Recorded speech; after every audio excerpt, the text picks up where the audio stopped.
પોરબંદરમાં એક સગીરા પર વારંવાર દુષ્કર્મ આચરી ધમકી આપી રોકડ દાગીના પડાવી લેવા અંગે એક શખ્સની સામે પોલીસ ફરિયાદ નોંધાઈ હતી, જે અંગેનો કેસ કોર્ટમાં ચાલી જતા કોર્ટે આ શખ્સને 20 વર્ષની સખત કેદની સજા ફટકારી છે। પોરબંદરના કડિયા પ્લોટ શેરી નંબર 8માં રહેતો રોહિત ઉર્ફે પપ્પુ લખમણ મકવાણા નામના શખ્સે એક સગીર વયની યુવતીને ઇન્સ્ટાગ્રામના માધ્યમથી સંપર્કમાં લીધી હતી। બાદમાં પ્રેમજાળમાં ફસાવી યુવતીને અસ્માવતી રિવરફ્રન્ટ તથા સોમનાથ દ્વારકા હાઈવે રોડ પર આવેલ મૂનલાઇટ કેફેમાં લઈ જઈ સગીરા પાસેથી રૂપિયાની માંગણી કરી હતી અને કટકે રૂપિયા 1,05,000 મેળવી લઈ બદકામ કરવાના ઈરાદે સગીરાની હોટેલ સુદામા ખાતે બોલાવી બળજબરીપૂર્વક તેની સાથે શરીર સંબંધ બાંધ્યો હતો। ત્યારબાદ સગીરાને રિવરફ્રન્ટ ખાતે લઈ ગયો,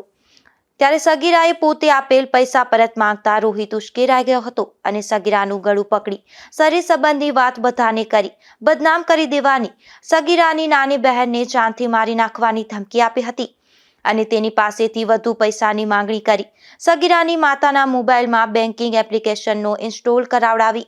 અલગ દિવસે કટકે ઓનલાઈન રૂપિયા 2 લાખથી વધુ બળજબરીથી કઢાવી લીધા હતા।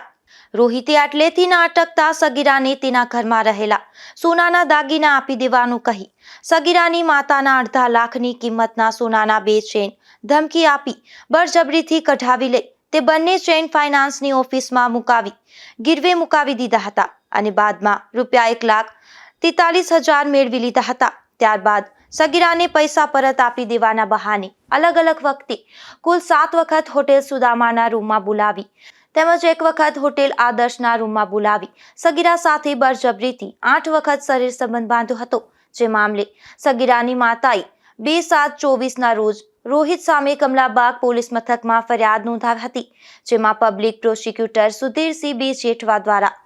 12 સોહેદો તપાસવામાં આવ્યા હતા તથા 66 દસ્તાવેજી પુરાવાઓ રજૂ કરવામાં આવ્યા હતા, જેને ધ્યાને લઈ એડિશનલ ડિસ્ટ્રિક્ટ એન્ડ સેશન જજ PH શર્મા દ્વારા રોહિતને તકસીરવાન ઠરાવી 20 વર્ષની સખત કેદની સજા તથા રૂપિયા 62,500નો દંડ ફટકારતો હુકમ કરવામાં આવ્યો છે। નિપુલ પોપટ સાથે અશોક થાનકી, ગુજરાત ન્યૂઝ, પોરબંદર।